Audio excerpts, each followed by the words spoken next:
What is up, guys? Welcome to the Axios Fux podcast episode. Vasily, 39. 39. You're getting better at that, dude. From 40. I'm doing my homework before. I'm doing my homework.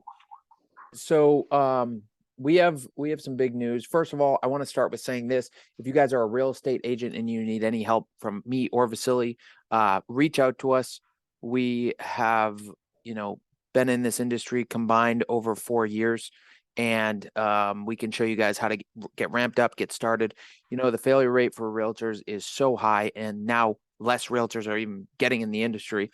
So if you guys need help and you want to lower that failure rate, definitely reach out to us. We can set you in the right direction. The major part you left out was it's not only get ramped up, or if you're getting started in the industry, it's like doing well. Yeah. Do well. Well, the gap between I want to say 3 to 6 deals. And then that gap of there's so many, probably 90% of agents are there. And then you have 10% of agents that break past 6 deals a year or 8 deals a year, because 6 deals will pay you. Actually, I think it's less than 6, because if the average income of a realtor is 18,000, that's really probably 3 max in a year. And that's why I say 3 to 6, 3 to 6 deals. Breaking out of that is very difficult in real estate. I mean, me and the partner, the person I work with, we did the last 2 years each year about between 42 and 50 per year. So 80 transactions. So, which is in the top probably 1 or 2, maybe 3% or something, within the top 5% for sure. That's within the first couple of years, and that's within your first couple of years. So no, we're not talking about how do you break even, or how do you just stay afloat. How do you actually do well?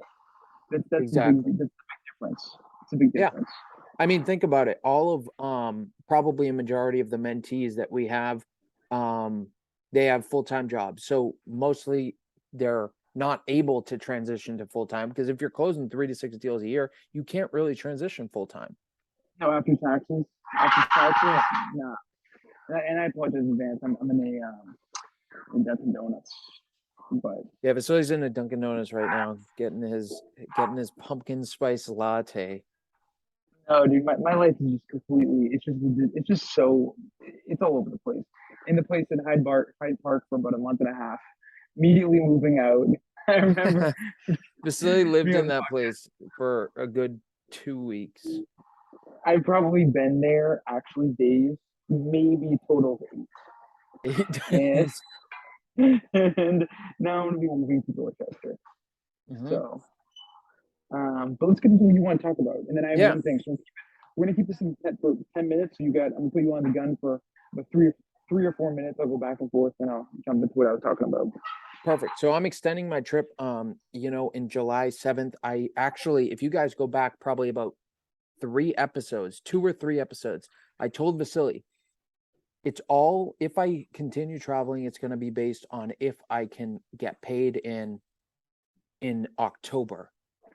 In October, if I can get paid on deals in October, I will continue my trip, because that will have meant that it's working.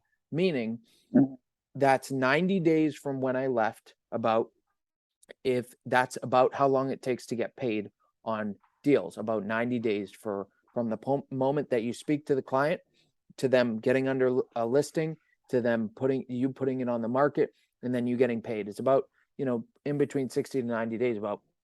So, and yeah, I've been able to make it work.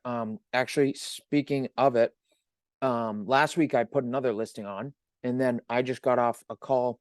I have another listing going on, $700,000 house, 5%.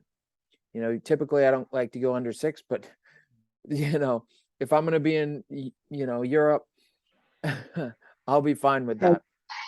You're going to need to spend some money. So yeah, you're going to need to, whoever's going to make a deal happen, you got to do. It's good for the sellers. It's good for the clients who are buying it.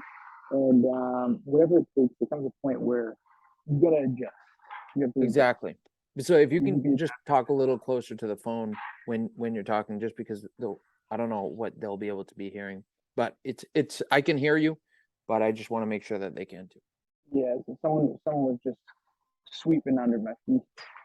um, but yeah, whatever you have to do to make it work is what I'm saying, Exactly. right? So yeah, so that's kind of what I'm doing. I'm going to start in Istanbul, Turkey for 2 weeks. Then I'm going to most likely go to Hanya, Greece for 2 weeks, and then somewhere in Croatia probably. And then I'll be back around Christmas. And yeah, I watched this thing yesterday online. It was by Friedrich Nietzsche. I highly recommend everyone, go listen to some of his stuff. He's, I believe, a philosopher from the I'm not going to try to pretend I know where, but he's a philosopher from, he's long dead by now, but he basically was saying that you should do what you want to do versus what you believe you should do. So this is a big risk for me and my business, and sometimes it's those decisions that you make that will allow you to get to the next level. You know what I mean? So I'm taking the risk, and I'm kind of trying to pave the path for other realtors as well, and other people that are in business to hopefully do what they want to do versus what they believe they should do. It's weird because everyone, these types of things define people. Yeah. It's not like how many transactions you do. It's like how you utilize the, let's just say, income you get from these transactions is what defines Right. you. Most Really of the think so. times they would, it's probably looked at differently though. Like, for example, maybe a broker, right? A broker of like a certain company would be like, maybe that's not how it should be done. Or different people, critics, right? That they might be like, hey, that's not how it should be done. My viewpoint is the opposite. I got into real estate for freedom. I didn't get Mm-hmm. in to be the best realtor. I came in for freedom. I came in to build something that can work for me. Ultimately, a business is supposed to help your life. It's not supposed to be you just, at one point in time, you have to look at in your business and the systems you've been working so hard to build and be like, hey, listen, is this working for me, or am I working within the system? And I'm still working within the system, don't get me wrong, but because I make calls every day, I'm the only engine leading this train. But how do I want to make it my own twist on it so that it works for me in a way that I can actually enjoy my life a little how I want? Yeah, and if people did the math of what it took to go do these things, like these traveling endeavors you're talking about, they'd be surprised. It's more of like it's more of a decision Mm-hmm. than it is an income, right? Exactly. And that's what I realized when I went on my first trip, and instead of just rushing to go to the next tourist attraction, I was like, hey, listen, how about I just check if this is sustainable? And because that's more valuable than checking out a tourist attraction to me. Mm-hmm. I could go climb this mountain, or I could spend the afternoon planning out, is this a sustainable life? Because I'm having a good time out here. And Mm-hmm. that's kind of what I did. Yeah. I mean, and I wanted to talk about something, and I'm just gonna.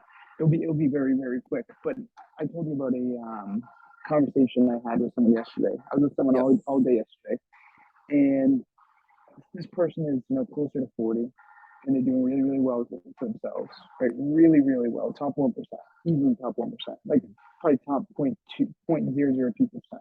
realistically, and they're going through this type of midlife, I guess you could say, crisis. It seems like where they're doing all those things they told themselves they were going to do, Mm-hmm. right? And they took a step back. And the thing is, with those things you say you're going to do, like pushing them off, there comes a point where you can no longer push these things off. There's not enough time, Yeah. right? And It's I think almost sad. it is. Based off of this conversation, it was almost like he's getting concerned that he doesn't know when he's going to wake up again, right? He doesn't know. Wow. Yeah. That's Wow. what he That's deep. that's what he said. He's like, I honestly don't know. Like, God forbid tomorrow I don't wake up. Mm-hmm. So the amount of transactions he made in terms of like things he wants to do was like it was a list. Like he actually had like some sort of thing that happened to him, but it does all take money. So you do have to build some sort of engine that's You gonna do. afford you that money. You do. That's for sure. And Yeah, I think that that's so true on a daily basis. It's almost like, I remember Andrew Tate, he talked about a story. He was like, there was I think he was a Mexican guy, and he was saying, "Hey, why do you guys work so much in America?" And then the American guy said, "Hey, it's so that we can build something so that we can retire and have the life that we want."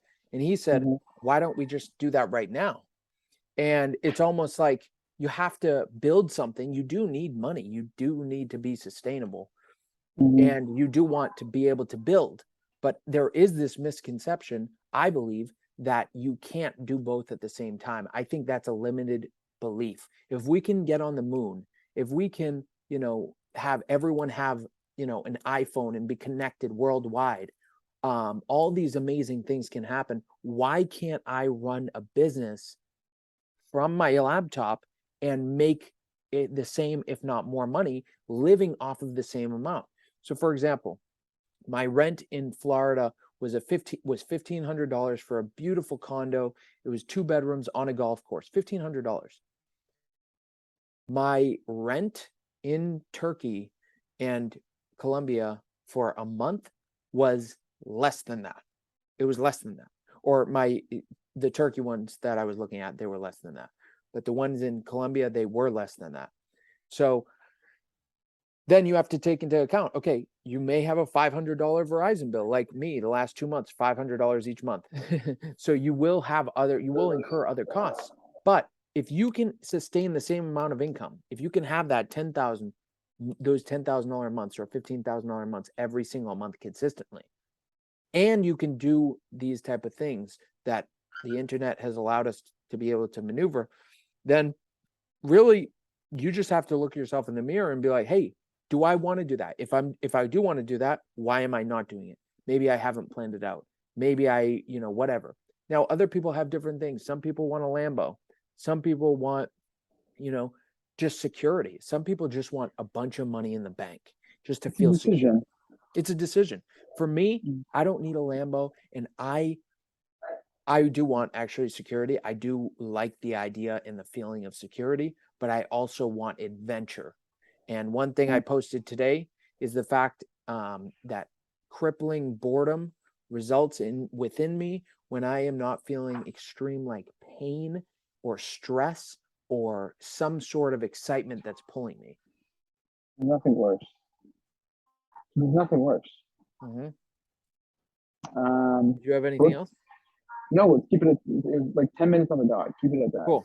Let's do it. Okay. Thanks for listening, guys. If you're watching on YouTube, thanks for watching. Share this video on Instagram. You can tag me in Vasily. We will re-tag you. We'll feature you on our pages, on our stories. So yeah. Did you have anything else? No, I think the 10 minutes, the 10 minutes is perfect. I think so too. We should do these. Attention span is not there. No, it's not. People's attention span is getting lower every year.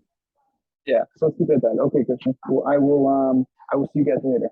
Okay, peace out. Bye bye.